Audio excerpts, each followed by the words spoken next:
Voici Marguerite. Marguerite n'a pas eu de chance. Elle est née trop loin de ses amis les autres fleurs pour pouvoir leur parler. Alors, elle ne parlait pas beaucoup, Marguerite. Seule, dans son grand jardin, sans roses, sans violettes ni boutons d'or, elle regardait le matin le soleil se lever. « Ce qu'il est beau », se disait Marguerite. Il réchauffait ses fiers petits pétales blancs pendant quelques heures, puis il partait se coucher derrière les maisons grises. Parfois, Marguerite penchait sa longue tige verte, tendait un pétale blanc et essayait de comprendre ce que ses voisines se disaient. En vain.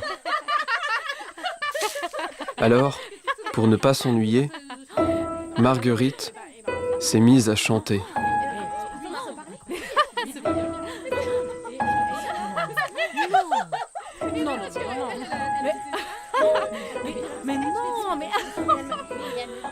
Pour une petite fleur, Marguerite chantait fort et chantait bien. Ses lointaines voisines ne l'entendaient pas, ou plutôt ne l'écoutaient pas. Elle bavardait sans cesse entre elles de choses que Marguerite ne connaissait pas et ne comprenait pas. Chut.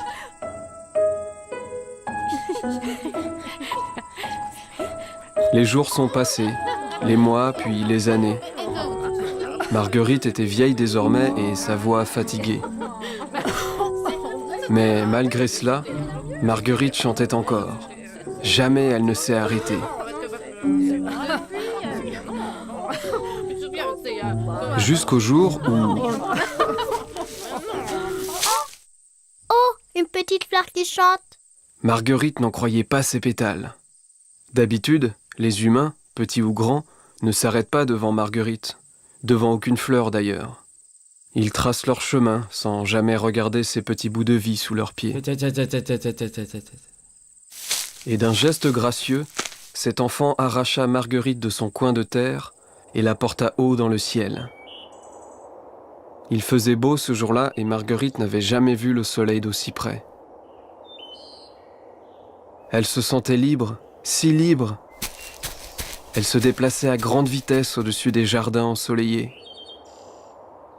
Alors, dans la main de cet inconnu, elle se remit à chanter. Et ce fut ce jour-là ses dernières paroles prononcées.